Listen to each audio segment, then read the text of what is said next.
पटना के फुलवारी शरीफ में खुले नाले के चैम्बर में गिरने से 2 साल की मासूम बच्ची की मौत हो गई। मासूम खातीजा की मौत के बाद इलाके में मातम पसरा है और एक बार फिर खुले पड़े नाले के चैम्बर को लेकर सवाल उठने लगे हैं। फुलवारी शरीफ में ये बड़ा हादसा हुआ है।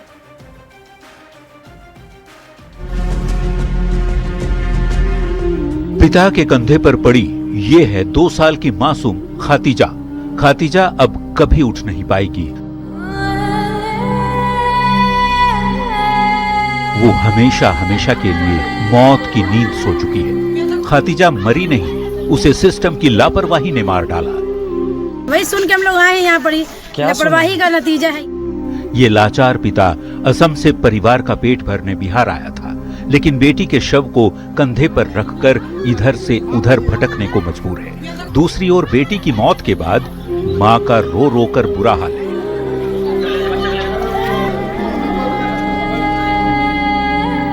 धुंधली से दिखती सीसीटीवी की तस्वीरें बता रही हैं कि अपने साथियों के साथ खातीजा खेल रही थी, लेकिन उसे क्या पता था सड़क किनारे नाले का चैम्बर खुला छोड़ दिया गया है जो उसकी जान ले लेगा।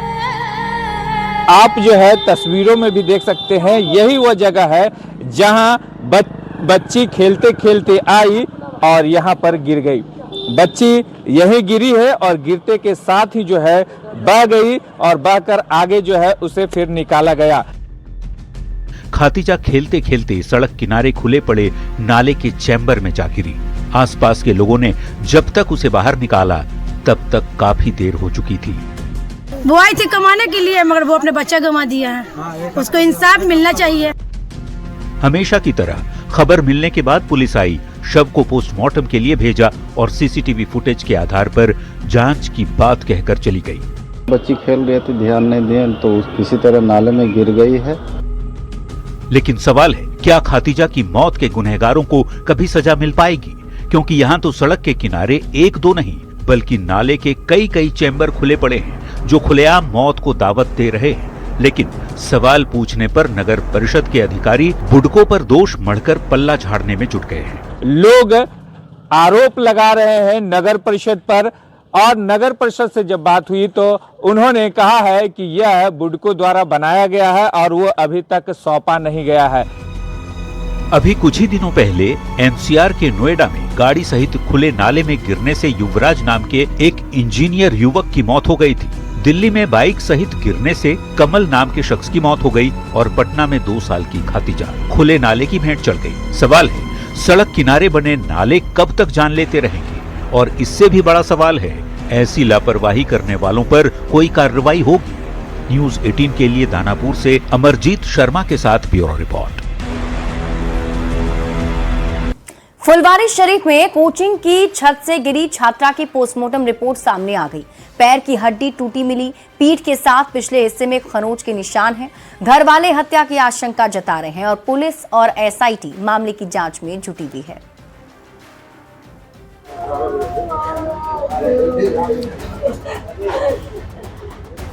नीट छात्रा की मौत के बाद दानापुर के फुलवारी शरीफ में कोचिंग की छत से गिरी छात्रा की मौत का मामला पुलिस के लिए बड़ा चैलेंज बन गया है। घर वाले शुरू से ही हत्या की आशंका जता रहे हैं। गांव में तो माहौल है कि मैंने गलत किया गया है। जो जाती थी पढ़े, अच्छा से पढ़े जाती थी, वो तो वीडियो कैमरा सब सफा दिखा रहा है। बच्ची गया पढ़े, 2 लड़का गया दौड़ के। छात्रा के छत से गिरने की तस्वीरें तो पहले ही सामने आ चुकी हैं। अब पोस्टमार्टम रिपोर्ट भी सामने आ गई है। सूत्रों की माने तो मृतक की पोस्टमार्टम रिपोर्ट में पैर की हड्डी टूटी हुई मिली, पीठ में खरोंच के निशान पाए गए और पिछले हिस्से में भी खरोंच के निशान मिले हैं। पुलिस और एसआईटी की टीम गहराई से मामले की जांच में जुटी है। नीट छात्रा की मौत से सबक लेते हुए दानापुर छात्रा की मौत मामले में पुलिस फूंक कर कदम उठा रही है ताकि कहीं से कोई चूक ना हो। पुलिस अभी किसी निष्कर्ष पर नहीं पहुंची है, क्योंकि अभी घटना को हुए बहुत टाइम तो हुआ नहीं है उसमें, क्योंकि बहुत सारी रिपोर्ट्स आनी होती हैं एफएसएल की, पोस्टमार्टम की। तो उन्हीं सारे बिंदुओं को लेके हम लोग देखेंगे। सभी लोगों से पूछताछ चल रही है, डिटेन किए गए हैं इसमें कुछ लोग। बता दें, 12वीं की छात्रा 12 फरवरी की सुबह 8 बजे कोचिंग गई थी और 8:12 पर हरिनगर कॉलोनी में कोचिंग की छत से गिर गई। पटना पुलिस ने जांच के लिए डीएसपी के नेतृत्व में एसआईटी बनाई। कोचिंग सील कर एसआईटी ने जांच शुरू कर दी है। पुलिस के हाथ सीसीटीवी फुटेज भी लगी। सीसीटीवी तस्वीरों में सीढ़ी से ऊपर जाती छात्रा दिखी। छात्रा के पीछे एक लड़का भी जाता दिखा। पुलिस 3 संदिग्ध लोगों को हिरासत में लेकर पूछताछ कर रही है। न्यूज़ 18 के लिए दानापुर से अमरजीत शर्मा की रिपोर्ट। तो दानापुर के फुलवारी शरीफ में छत से गिरकर छात्रा की मौत मामले में पुलिस लगातार जांच कर रही है। दानापुर के संवाददाता अमरजीत शर्मा भी मौकाए वारदात यानी कि कोचिंग सेंटर के उस छत पर पहुंचे जहां से छात्रा की गिरने से मौत हुई है। न्यूज़ 18 संवाददाता ने घटना की वास्तविकता को दिखाने का प्रयास किया। जहां से छात्रा की गिरने से मौत हुई, वहां की दीवार इतनी ऊंची है कि खुद से गिरना आसान नहीं है। यही वजह है कि परिजन इसे हत्या बता रहे हैं। एक बात और सामने आ रही है कि छत पर शराब की पाउच और ग्लास भी हैं। देखें न्यूज़ 18 संवाददाता अमरजीत शर्मा की रिपोर्ट। चढ़ो मत।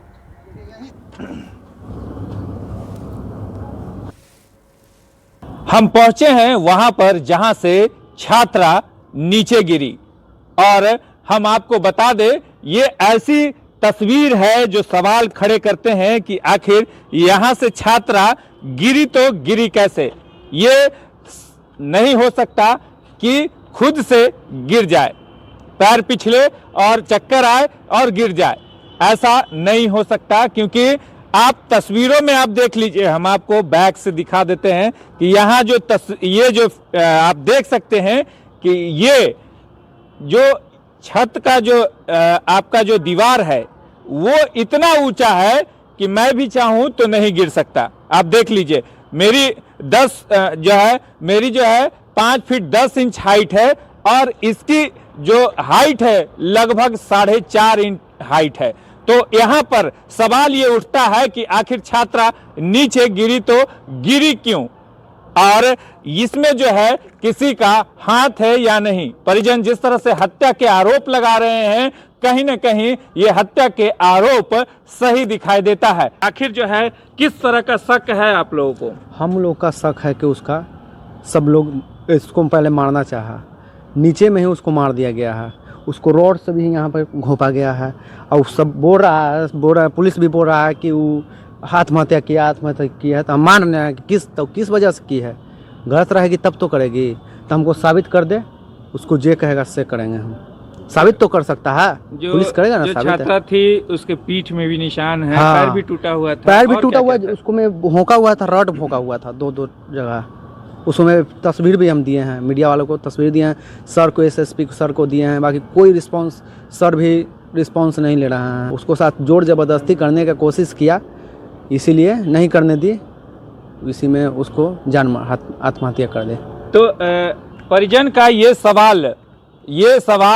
सवाल उठाती है कि आखिर छात्रा की हत्या क्यों हुई, और मामला भी हत्या मामले में ही दर्ज किया गया है और इसमें पॉक्सो एक्ट भी लगाया गया है। फिलहाल पुलिस जांच की बात कह रही है, लेकिन अभी तक सही दिशा पुलिस को भी नहीं मिली है। इसलिए परिजन भी हैरान है और परिजन न्याय की मांग कर रहे हैं।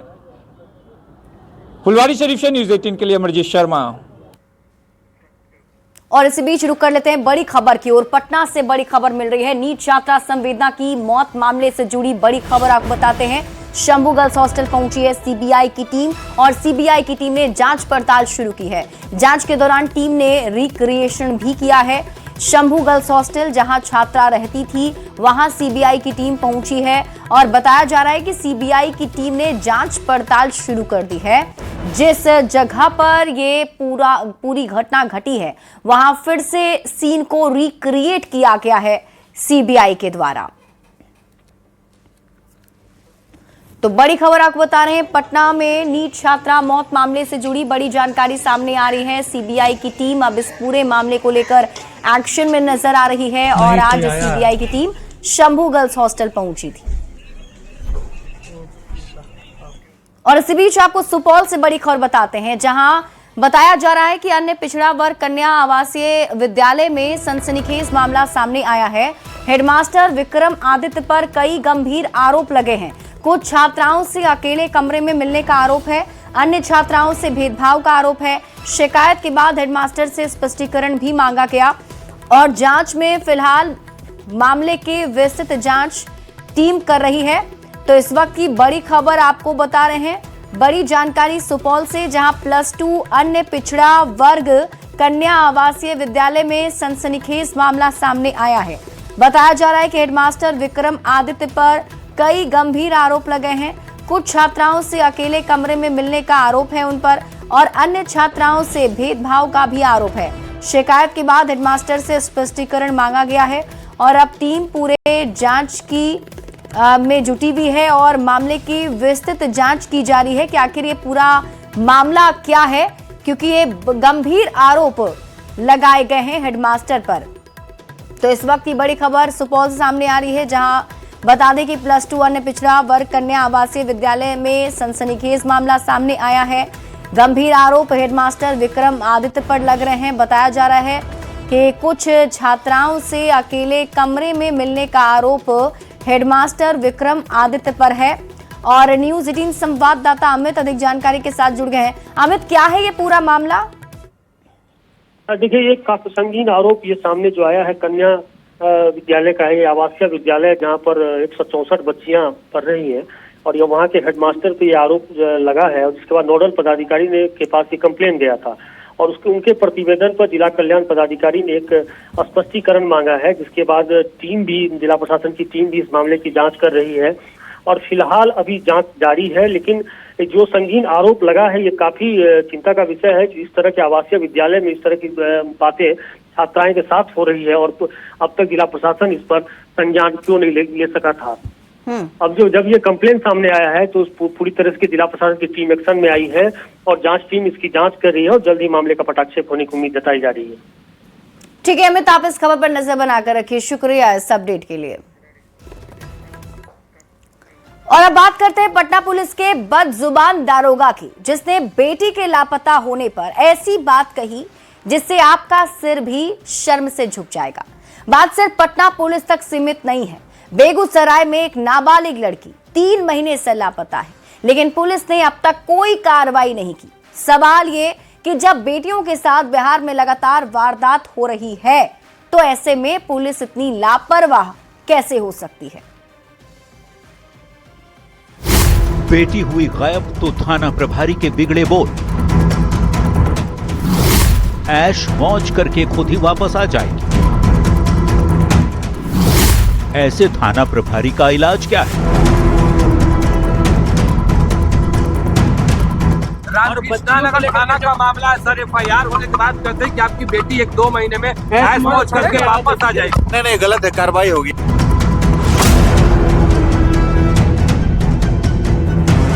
ये कहानी है पटना के रामकृष्ण नगर थाना क्षेत्र, जहां एक नाबालिग लड़की अचानक गुम हो गई। परिजनों ने 16 साल की नाबालिग लड़की को बहला फुसलाकर अपहरण करने का आरोप लगाया। परिवार ने बेटी को तलाशने के भी काफी प्रयास किए, लेकिन जब बेटी नहीं मिली तो थक हार कर परिजन RK नगर थाने में FIR दर्ज कराने पहुंचे। लेकिन थानेदार ने जो जवाब दिया, उस जवाब से पुलिस के रवैये पर गंभीर सवाल उठ रहे हैं। थानाध्यक्ष ने कहा कि बेटी 1-2 महीने में ऐश मौज कर वापस आ जाएगी। पटना में नाबालिग लड़की के गुम होने के बाद दारोगा के इस रवैये पर विधान परिषद में भी सवाल उठे। RJD MLC सुनील सिंह ने इसे बेहद गंभीर मानते हुए सरकार से तत्काल जवाब देने को कहा। गुम हुई पुत्री के पिता थाना के पदाधिकारी द्वारा बोला जाता है कि 1-2 महीना में तुम्हारी पुत्री ऐश मौज करके खुद ही वापस आ जाएगी। अतः मैं उपयुक्त वर्णित विषय पर सदन में नाबालिग लड़की को बरामद करने एवं दोषी को सजा दिलाने हेतु सरकार से स्पष्ट वक्तव्य की मांग करता हूं। इसी सवाल को जब बिहार के DGP विनय कुमार से पूछा गया तो उन्होंने कहा ये गलत है, ऐसे अधिकारियों पर सख्त कार्रवाई होगी। राजनगर थाना का मामला है सर। FIR होने के बाद कहते हैं कि आपकी बेटी 1-2 महीने में ऐश मौज करके वापस आ जाएगी। नहीं, गलत है, कार्रवाई होगी। ऐसे पदाधिकारियों पे सख्त कार्रवाई होगी। ठीक, थैंक यू। अब ये दूसरी कहानी बेगूसराय की बेटी की है। हम इस बेटी की तस्वीर नहीं दिखा सकते, न ही परिजनों की पहचान बता सकते हैं, लेकिन ये नाबालिग लड़की 3 महीने से ज्यादा समय से लापता है। परिजनों ने जिला प्रशासन से लेकर मुख्यमंत्री तक से लड़की की बरामदगी की गुहार लगाई। परिवार ने गांव के ही एक युवक पर अपहरण और अनहोनी की आशंका जताई, लेकिन अब तक कोई कार्रवाई नहीं। हमारी जो भतीजी आज से लगभग 1.5 महीना पहले स्कूल गई और स्कूल जाने के बाद वह घर नहीं लौटी है। हम लोग थाने में आवेदन भी दिए, अभी तक पुलिस प्रशासन इसका कोई खोजबीन नहीं किया है। ठीक, मेरी भतीजी की उम्र लगभग 13 वर्ष की है। ठीक है, क्या उनके साथ घटना बीती होगी कुछ पता नहीं हम लोग। नाबालिग लड़की के गुम होने की इन 2 तस्वीरों में पुलिस की लापरवाही सामने आ रही है। बड़ा सवाल कि थाना प्रभारी को लड़की पर असंवेदनशील टिप्पणी का अधिकार किसने दिया? लड़की को खोजने की बजाय ऐसा बयान क्यों दिया गया? क्या बिहार पुलिस की जुबान पर लगाम नहीं है? ऐसे बदजुबान थानाध्यक्ष पर कार्रवाई कब होगी? अभी ही बिहार में कई वारदातें हुई, फिर भी पुलिस का ऐसा ढुलमुल रवैया कैसे? न्यूज़ 18 के लिए पटना से धर्मेंद्र कुमार और बेगूसराय से संतोष कुमार की रिपोर्ट। सीएम नीतीश कुमार के बेटे निशांत दशरथ मांझी के गांव गहलोर घाटी में दिखे। निशांत यहां उस रास्ते पर भी गए जहां दशरथ मांझी ने पहाड़ तोड़कर रास्ता बनाया था। गया जी में बड़े बड़े बैनर पोस्टर लगाकर निशांत का स्वागत किया गया। निशांत बिहार चुनाव के बाद से काफी सक्रिय दिख रहे हैं। ऐसे में कयासबाजी का दौर जारी है। क्या निशांत होली के बाद राजनीति में आएंगे?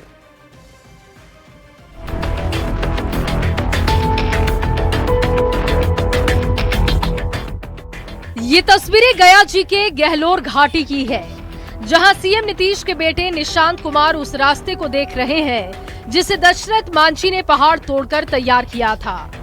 निशांत उस रास्ते को निहार रहे हैं। दशरथ मांझी के बनाए इस रास्ते को देखते हुए निशांत को लेकर अब फिर से कयासबाजी तेज हो चुकी है कि क्या निशांत राजनीति के रास्ते में भी आएंगे।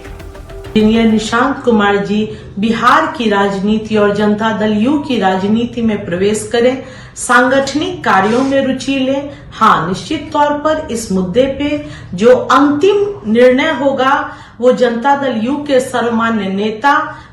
अगर दशरथ मांझी जी के मेमोरियल को देखने जाते हैं, उस पहाड़ को देखने जाते हैं, तो ये तो एक सुखद संकेत है। पढ़े लिखे युवा राजनीति में आने चाहिए। वहीं भारतीय जनता पार्टी और उनके विचारों पर चलने वाले नहीं चाहते हैं कि निशांत कुमार राजनीति में स्थापित हों। इसलिए अंतर्द्वंद की स्थिति के कारण चाहकर भी नीतीश कुमार जी उनको राजनीति में स्थापित नहीं करा पा रहे हैं। जब निशांत गया जी के दौरे पर पहुंचे तो बड़े बड़े पोस्टर लगाकर निशांत का स्वागत किया गया। गया जी में निशांत दशरथ मांझी मेमोरियल पहुंचे और दशरथ मांझी की समाधि पर श्रद्धांजलि अर्पित की। निशांत कुमार दशरथ मांझी के परिवार वालों से भी मिले। गया जी में निशांत की इन तस्वीरों से एक बार फिर से सवाल उठने लगे कि क्या निशांत वाकई राजनीति में आएंगे। हम लोग तो चाहते हैं कि आगे युवा वर्ग का जमाना, अब हम लोग का उम्र रह गया है। अब हम लोग का 60 साल उम्र हो गया, नीतीश जी भी बूढ़े हो गए, सब लोग हो गया। आएगा तो अच्छा ही हो, लेकिन अब उस पर निर्भर करता है। बिल्कुल आना चाहिए। युवाओं का देश है, युवाओं का बिहार है। युवा आगे हैं तो और बेहतर काम करेंगे। बढ़िया है, आना चाहिए। बिहार चुनाव के बाद निशांत कुमार लगातार सक्रिय हैं। निशांत को राजनीति में लाने की मांग एनडीए के नेता लगातार कर रहे हैं और ऐसे में इस बात की चर्चा तेज है कि क्या निशांत होली के बाद राजनीति में कदम रख सकते हैं। लेकिन इस सवाल से पर्दा तो निशांत कुमार या सीएम नीतीश कुमार ही उठा सकते हैं। फिलहाल निशांत की सक्रियता बड़ा सियासी इशारा कर रही है। न्यूज़ 18 के लिए गया जी से एलएन लिली के साथ आनंद अमृतराज की रिपोर्ट। और इसी बीच आपको गया जी से बड़ी खबर बताते हैं। विष्णुपद मंदिर गर्भगृह में निशांत कुमार ने पूजा अर्चना की है। निशांत कुमार ने कहा, सौभाग्य है कि मैं यहाँ पहुंचा हूं और भगवान विष्णु से आशीर्वाद लिया। राजनीति में आने के सवाल पर फिर से उन्होंने चुप्पी साध ली। तो बड़ी खबर आपको गया जी से बता रहे हैं। आज सीएम नीतीश कुमार के बेटे निशांत कुमार विष्णुपद मंदिर गर्भगृह में पहुंचे, जहां उन्होंने पूजा अर्चना की। निशांत कुमार ने ये कहा कि सौभाग्य है मैं यहां पहुंचा हूं और भगवान विष्णु से आशीर्वाद लिया है। और एक बार फिर से उनसे सवाल पूछा गया राजनीति में आने को लेकर, तो उन्होंने फिर से चुप्पी साध ली। अच्छा लग रहा है। बहुत पुरान से जुड़ी कथा है, पौराणिक कथा है। यहाँ पे उसी से जुड़ा तीर्थ है। आया हूँ आशीर्वाद लेने विष्णु पद का। जदयू कब ज्वाइन कर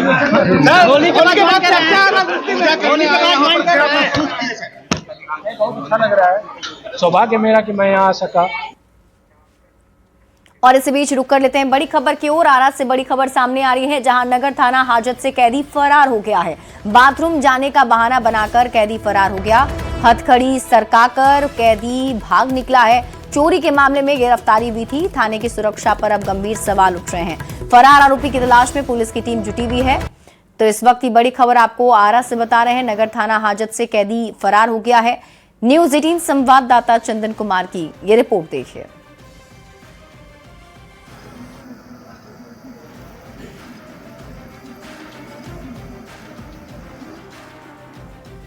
ये तस्वीर भी हम आपको दिखा रहे हैं, जिसमें आप देख सकते हैं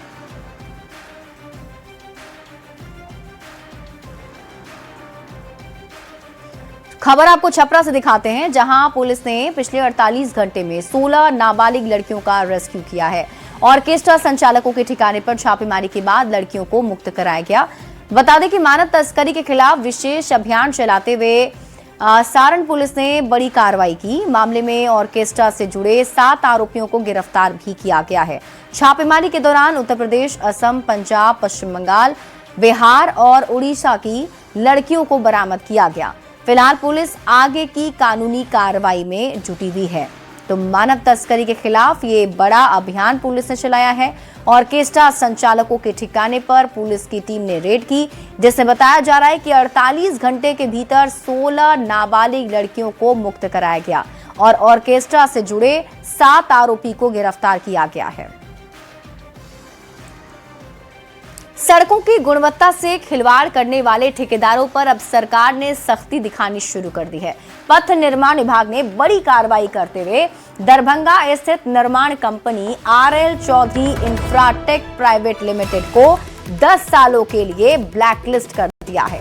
सड़क निर्माण के बाद जांच में खराब पाया गया, जिसके बाद कार्रवाई की गई। दरभंगा पथ प्रमंडल अंतर्गत महात्मा गांधी कॉलेज से अलीनगर PWD पथ, खरगा सहनी चौक, परमेश्वर चौक होते हुए बेला दुर्गा मंदिर तक सड़क के चौड़ीकरण कार्य में गंभीर अनियमितता सामने आई थी। जांच में पाया गया कि 1 किलोमीटर हिस्से में कराए गए सीमेंट कंक्रीट पेवमेंट कार्य की गुणवत्ता मानकों से काफी कम है, जिसके बाद कार्रवाई की गई है। जो है वैसे ठेकेदारों को चिन्हित कर रहा है, वैसे इंजीनियर को चिन्हित कर रहा है जो किसी न किसी तरह से भ्रष्टाचार में लिप्त है, और ऐसे लोगों को जो है किसी भी सूरत में नहीं बख्शा जाएगा। आज से 5 दिन पहले भी हमने इंडो नेपाल बॉर्डर का जो रोड बना रहे थे बड़े ठेकेदार थे, उनको ब्लैकलिस्टेड किया। आज दरभंगा के ही एक ठेकेदार को ब्लैकलिस्टेड किया गया। खबर आपको मुंगेर से दिखाते हैं, जहां जमालपुर मॉडल रेलवे स्टेशन के यात्री प्रतीक्षालय में अचानक फायरिंग से हड़कंप मच गया। दरअसल मौके पर एक पुलिस जवान के हथियार से गोली चल गई। घटना के समय वेटिंग रूम में कई यात्री मौजूद थे। गोली चलने की आवाज सुनते ही यात्रियों में भगदड़ जैसी स्थिति बन गई। चश्मदीदों ने बताया कि जवान हथियार के साथ बैठे थे, तभी अचानक फायरिंग हो गई और गोली वेटिंग रूम की छत में जा लगी। सूचना मिलते ही आरपीएफ और स्टेशन प्रबंधन मौके पर पहुंचे। राहत की बात ये रही कि इस घटना में कोई घायल नहीं हुआ है। फिलहाल पूरे मामले की जांच की जा रही है।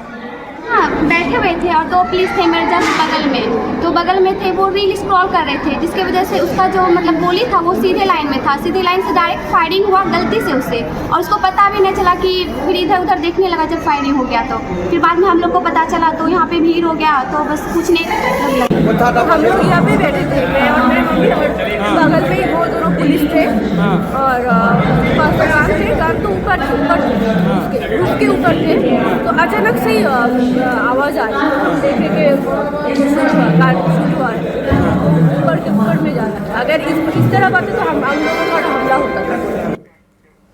पटना के शंभू गर्ल्स हॉस्टल में नीट की छात्रा के साथ हुई जघन्य घटना ने पूरे बिहार को झकझोर दिया है और इसी के बाद राज्य सरकार और पुलिस मुख्यालय अलर्ट मोड में आ गए हैं। गृह मंत्री सम्राट चौधरी के निर्देश पर अब बिहार के सभी जिलों में संचालित गर्ल्स हॉस्टल के लिए सख्त और स्पष्ट नियमावली तैयार की गई है। भागलपुर में प्रतियोगी परीक्षाओं और उच्च शिक्षा की तैयारी के लिए बड़ी संख्या में छात्राएं रहती हैं। ऐसे में यहां सुरक्षा व्यवस्था को लेकर प्रशासन ने विशेष फोकस किया है। आज भागलपुर में एसएसपी, सिटी एसपी, डीएसपी समेत पुलिस अधिकारियों ने शहर के हॉस्टल संचालकों के साथ अहम बैठक की। बैठक में साफ तौर पर कहा गया कि अब किसी भी तरह की लापरवाही बर्दाश्त नहीं की जाएगी। छात्राओं को सुरक्षा के दृष्टि से कैसे उसमें सुधार लाया जा सकता है, कैसे उसको अच्छे से किया जा सकता है, उसी संदर्भ में ये बैठक की गई है।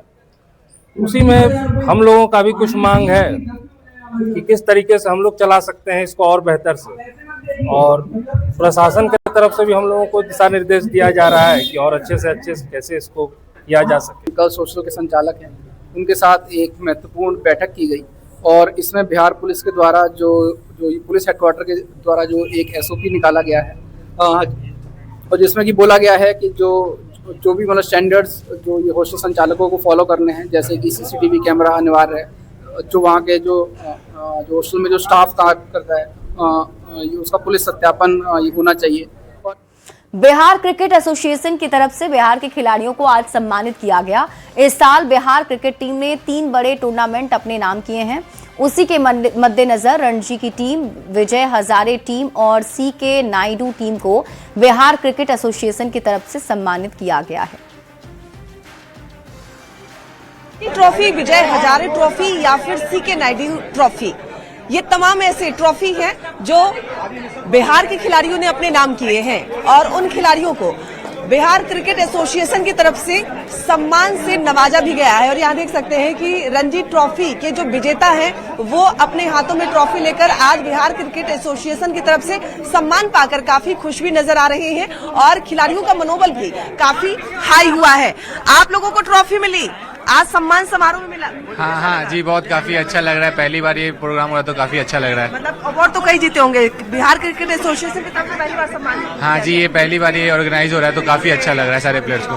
बिल्कुल, तो यहाँ देख सकते हैं कि जो पहली बार सम्मान समारोह है वो खिलाड़ियों को बिहार क्रिकेट एसोसिएशन की तरफ से सम्मानित किया गया है। और यहाँ विक्ट्री साइन दिखाते हुए भी जो खिलाड़ी हैं वो नजर आ रहे हैं, हाथों में अपना रणजी ट्रॉफी, जो प्लेट ग्रुप के विनर की ट्रॉफी है वो हाथों में लिए हुए हैं।